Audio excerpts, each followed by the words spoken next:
Welcome to the Wellness Biz Academy, where we turn passionate practitioners into profitable practice owners. I'm Cass Duffield, corporate business strategist and naturopath, showing you how to build a thriving practice with simple, proven systems that work.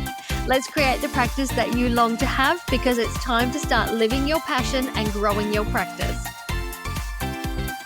Hi everyone, welcome. I am Cass Duffield and this is my podcast, Empowered Marketing Unleashed. It's a podcast where we talk all elements of online business and marketing and business growth, particularly for service-based entrepreneurs. Today we are going to talk about the sticky bits of business. Business is not a one-way street from startup to success. There are ups and downs and tricky pieces in the middle. So today we're going to be talking about the sticky bits in business.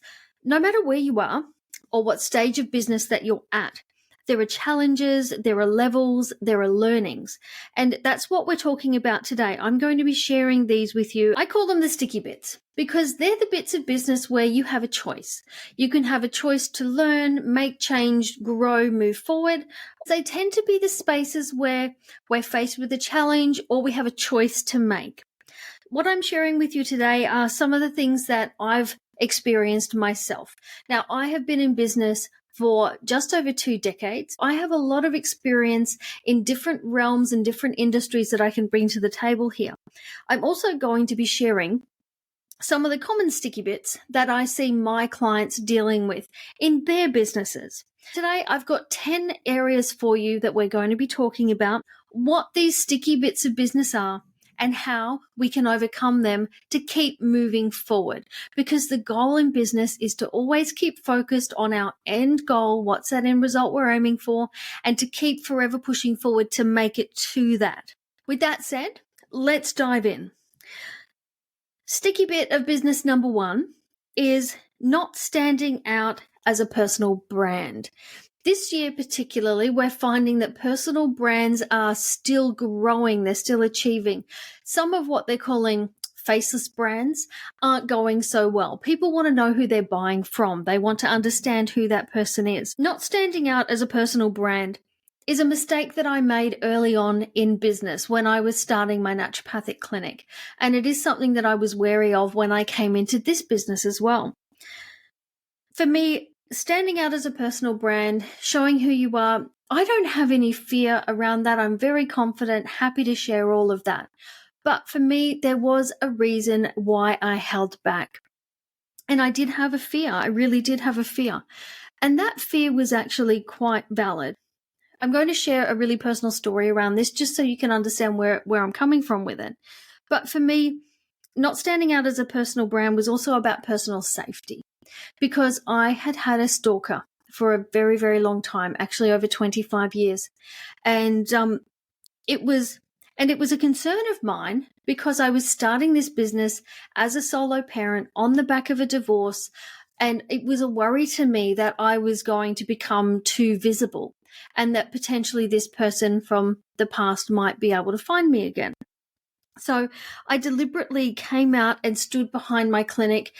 The clinic had a brand and I stood behind that. It took me a number of years actually of running the clinic before I started to get confident enough to bring myself out there online. And then it was a whole other level when I began in this business. That was another step up and another stepping through a sticky bit of business to get to where I am and what I share today. So I think you've always got to go with what is comfortable for you and what is achievable, but you do need to be standing out as a personal brand on some level. People need to know who you are, what you stand for, and why you do what you do. Sticky bit number 2 is something that I call emotional resilience. We need to be able to look in our business from a very rational perspective. I call it having a CEO mindset. We have to look at it from this rational perspective where our emotions, our heart's not getting all tied up in it. As much as we love our business, the decisions around our business, where we go with it, what we invest in, the revenue streams we add, etc., all has to be a rational decision. We don't make the right decisions when we're always coming from that emotional space. Something I do see regularly when we're talking about emotional resilience is two sides of the coin, really. One is that inability to move on from ideas, offers, etc., that might not be working. It might be a niche that's not quite right. It might be an offer that's not working. It's taking a lot of time and effort, but it's not bringing in a lot of revenue. Any of those sort of things where you are committed from a heart point of view and you just don't want to let it go, but it's not working for your business. I actually had a client a few years ago come to me, and she had built a program, and she'd spent an awful lot of money on this program. She'd hired videographers, and she'd had this beautiful professional videos done, and it was a really well created program. The problem was it didn't have a very clearly defined niche, and it didn't have a very clearly defined solution. So as much as the program was done very well, it wasn't selling. And no amount of marketing can fix a bad offer. And unfortunately, she'd wasted all of that money, but she was not willing to let that program go.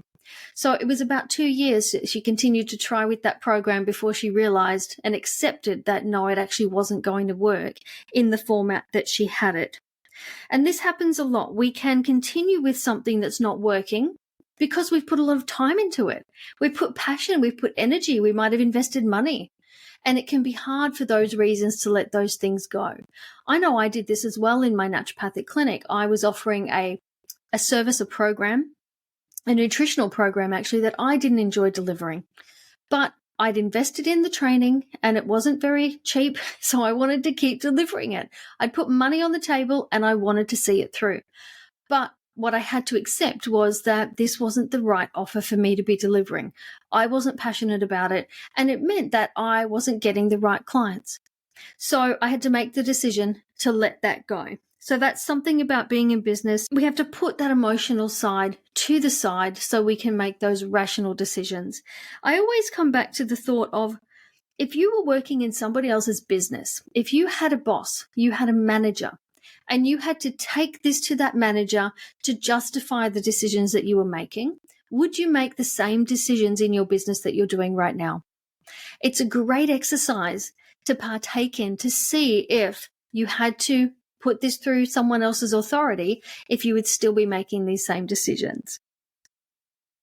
Third sticky bit in business, and gosh, this comes up a lot, and I think this year I've seen it even more so, and it's the issue of copyright and plagiarism. Yep, it comes up a lot, doesn't it? And I think it's a rite of passage, really. I think you're doing something well if someone starts to copy what you're doing. This happened to me years ago. After my first son was born, I wanted to have a bit more flexibility, and I wanted to start working online. I started an online e-commerce shop. It was actually a baby and toddler store of all things. And I started this online. And it was actually a really great time. It was that first wave of what we used to call then stay-at-home mums, SAMs or WAMs, work-at-home mums. It was that first wave of them in the early 2000s. And it was a really exciting time to be part of what was happening online. So I started this baby and toddler store. Within a few months of starting it up, and it was really successful really quickly, which was great, but somebody came into the marketplace and literally ripped off my content, right to the point where my about page, they'd copied the content and pasted it onto their own site. So their own website said, "Hi, I'm Cass. I'm married and I have 2 boys." No, her name was not Cass, and she was not married with 2 boys, but she had copied my content to the extreme, where it was word for word what was on my website. Now, this was a really interesting learning because it is frustrating. I get it. It is annoying. It is aggravating when people do this to you. And I actually had trademarked. I trademarked my business name and I trademarked my brand. So I did take it further. But what was really interesting was, even though I had had all of those trademark provisions, and I'm not a lawyer, I'm not a legal person, so remember to get your own legal advice. Even though I had those trademarks and those provisions, they weren't much help to me. To get a lawyer involved was a $20,000 retainer to start with, and then the fees were going to continue from there. And what they told me was the website copy was going to be a very hard one to prove because I didn't own trademarks on every word on my website. So at that point, I decided to let the legal challenge go, and I took it as a learning. You are not going to be able to stop people from copying your content, copying your ideas. The thing to remember here, though, is if someone is copying, say, your marketing, or someone is copying an offer that you have out there, that is going to be for them just a small piece of what is a complete strategy or a complete marketing plan for your business. It is not going to work for them. If you have a program that is generating 6 figures every time you launch it and someone else tries to rip it off, I guarantee you it will not be as successful for them. You've built the audience for it. You've got the launch plan. You've got the promotional plan. That program is part of a bigger business strategy that works for you. If they just take that small snippet and try and use it, it will not work for them. So for me, I try to have a bit of a water off a duck's back philosophy now when it comes to copyright and plagiarism. You can take legal stance with things. You can send cease and desist letters. And I recommend if anything ever happens to you, get some legal advice. I'm not a lawyer, so get some legal advice and see where you stand. But you do need to take it as a little bit of a compliment, because if someone rips off something that you've done, then obviously you are doing something well, my friend. Now, sticky bit number 4. Sticky bit number 4 is something that I call navigating the dollars. Navigating the dollars. It's that balancing act, that question of, when do I take on staff? When and how do I invest in my business so it can grow? What are the right times and what's the right ways to go about it? What I see time and again from the people that I speak to and the people that I work with, they seem to have been waiting for a time when they are successful enough to take on a staff member, successful enough to invest in a new website, successful enough to do whatever else the other thing is. My question always is, though, what is successful enough? What does that look like? When is the right time to take on staff? When is the right time to invest in your business? When is the right time to take on marketing help? Now, there is no right and wrong answer to this. It's different in every single business. But what I can tell you from my experience, take on help as soon as you can. I had a receptionist from the day I started my naturopathic clinic. And was it stressful? Yes, it was. The first month in my clinic, I only made $496. And I had a receptionist in tow as well. So that was stressful. But by month 3, I was turning over $15,000 in that clinic. And I couldn't do that if I didn't have a receptionist there to help me. I was much more streamlined. My consult times were much more economically laid out because I had a spare pair of hands to help. So I do think you need to take on people sooner than you think. When it comes to taking on help for things like marketing, and a lot of you I know are thinking about, gee, when can I take on a VA or some marketing assistance? Now, I think the best way to do this is to work it into your goals.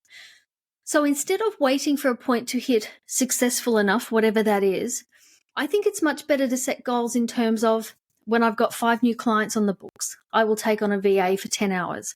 When I have hit $5,000 a month consistently for 3 months, I will book a marketing assistant for 10 hours. I think putting it in a statement of a goal is much more achievable, because then you know when the time is to take on that help and to get that support. You really can't grow a thriving, successful business without help. You can get to 6 figures on your own. You absolutely can. But from my experience, if you want to keep growing beyond that, you are going to need spare hands to help you do it. Sticky bit number 5. The sticky bit number 5, I always find, is how do you diversify revenue without losing your focus? I believe that every business needs multiple revenue streams. Okay, you need backup. You don't know what is around the corner, and I think the pandemic showed us that if we have to shut physical businesses, what do we do? Where do we go? What other revenue streams do we have available to us? So I do think diversifying your revenue is a key strategy of building a successful and thriving business. It absolutely is. But how do you diversify without losing focus?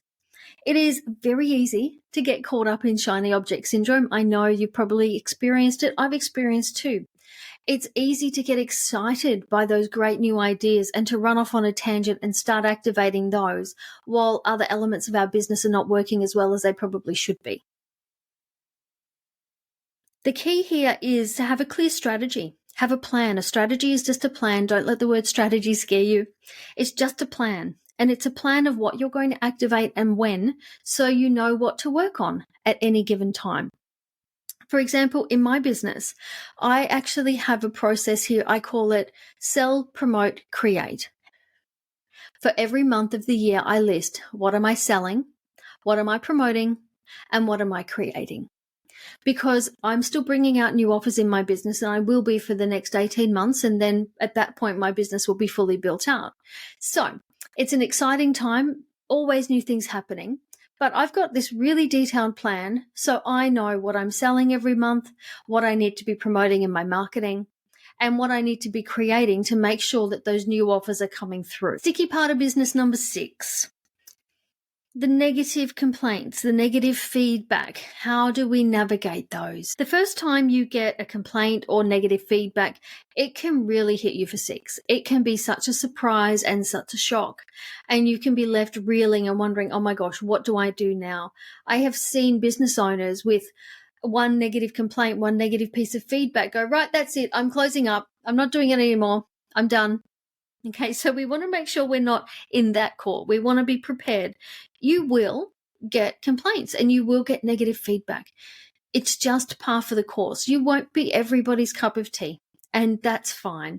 As long as you are doing the very best that you can for each and every person that you work with, that's all that we can ask of you, and that's all that they can ask of you as well. But that doesn't mean that it's going to be something everybody loves. So how you can handle this is, from the outset, you need to set some clear boundaries. Set clear boundaries in terms of what's included in your services, what isn't. What are the terms of service? What are the conditions? What's your refund policy? What is the policy and the procedure should they want to give feedback or make a complaint? Being very clear about all of those and sticking to them. There's no point having boundaries and a very clear refund policy if you're forever changing it. I do see this a lot. People that say, nope, completely no refunds once we've started working together. And that's great if that's your policy. But then they make an allowance and, oh, this person can have a refund. And, oh, no, that person can have a refund. The problem with doing that is you don't know who knows who. I guarantee somewhere along the line there will be somebody who will say, oh, but so-and-so gave me a refund. And now you've set a precedent. So put boundaries, processes in place, and stick to them from day one.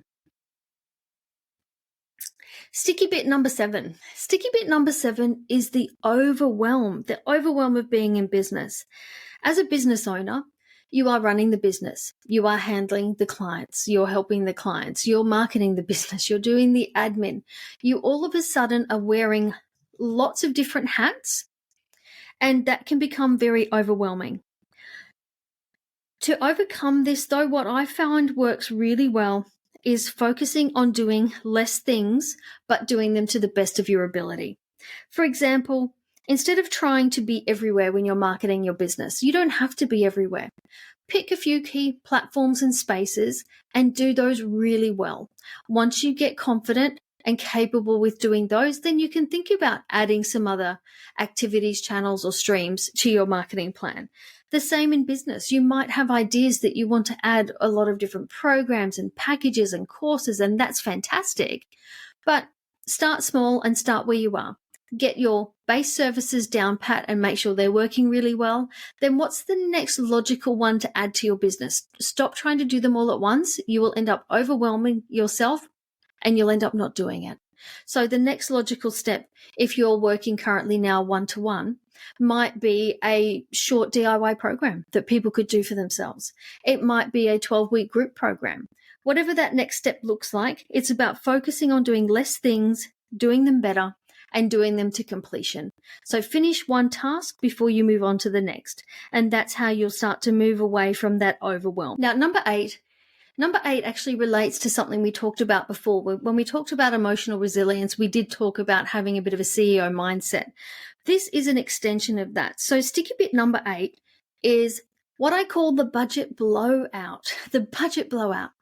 It is so common. We start to get some money into the business and we can see that sitting there. And then all of a sudden, our expenses go through the roof.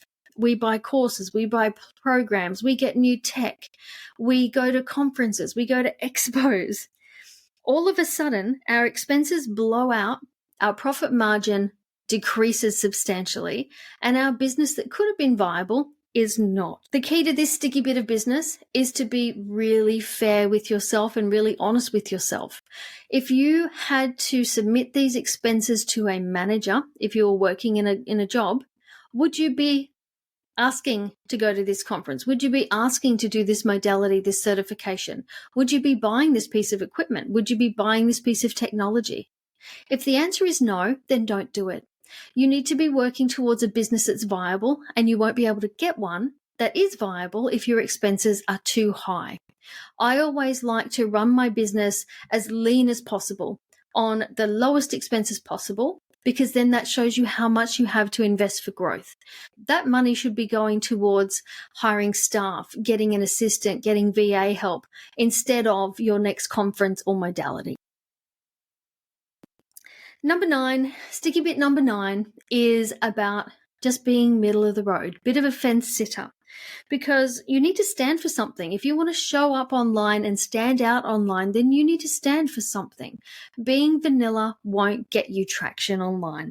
It's just a fact. So middle of the road marketing, middle of the road messaging is going to give you middle of the road results.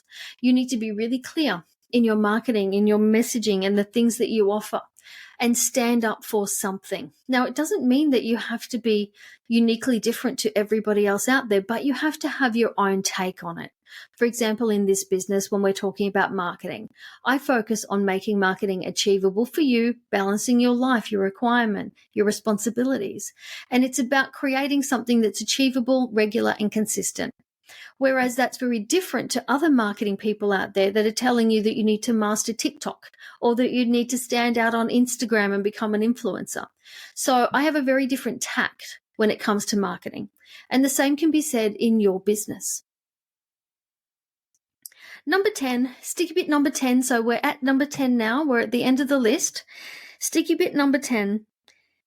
I like to say I want you to plan for success, but be prepared for crisis. Now, that might sound a little bit negative. Stay with me. Hear me out. I have always been somebody who sees benefit in contingency planning. And look, this might be from my history, perhaps. As a corporate marketer, I had some really interesting experiences. I was a marketing manager of an airport back when the Twin Towers fell. At the same time, marketing the airport here in Australia, Ansett collapsed, which was one of our main carriers. So our airline Ansett went under. And we also experienced terrorism. The Bali bombings happened. And all of a sudden, Australians were no longer traveling to Bali, which was a really huge tourist destination for us. So as a marketing person, when you're marketing an airport and you have these major disruptions to the way that service works, you need contingency plans. This contingency planning is something that I've always brought forward into my business. And yes, I'm planning for success. What revenue will I turn over? How many clients will I help? But the other side of that, I always have contingency plans. What are the things that could happen? The things that could happen, I could get sick and I might have to take some time away from my business, or someone in my family might be ill and I need to take time away as a carer. It's funny because I always had in my contingency plan, I was a naturopath, but I did have in my contingency plan for the clinic the possibility of having to close the clinic based on something like an epidemic or a terror attack that made us have to shut down. So I always had a contingency plan in place ready for that, which meant that in my clinic, I had packing boxes in the back room ready to go should I have to pack up the clinic and pack up all my stock very quickly. And that became so beneficial when we did have the pandemic, because within an hour of learning we had to go into lockdown, my receptionist and I had packed up every piece of equipment in the office that we needed. We'd packed up every supplement, every herb into boxes. They were packed in our cars and we were driving them over to my house. It was such a blessing when that happened because everything was moved that day and we were ready to go and start working online the very next morning for the 9 a.m. client. So I do think if you can plan for success but be prepared for crisis, it's a great way to go. So think about your business. What might happen that you might need to be aware of? Is it health related, financial concerns? Is it family concerns? So think about those and work those into your plans. Now, I know I said that was number 10 and it was number 10, but I realized too there's another point that I really want to hammer home, and I did mention it a couple of times already. To get help sooner rather than later. You will grow quicker if you've got help because you've got two people, you've got more hands, you've got more support. You're not having to do everything yourself. So if you take away nothing from this episode today, please take away that fact. Get help sooner than you think and as soon as you possibly can because you will grow your business faster. I hope this has been a really useful episode, a little bit different to my normal content, but I wanted to give you some insights from my journey and from some of my clients' journeys and hope that you can learn from some of those sticky bits in business so you don't get stuck there yourself. Thanks for joining me on the podcast today, and I look forward to seeing you on the next episode. Thank you for listening to the Wellness Business Academy podcast with me, Cass Duffield. If you are interested in growing your practice, come get my free guide, The Practice Success Toolkit, at cassduffield.com or grab it in the show notes. Thanks for being here, and I'll see you next time.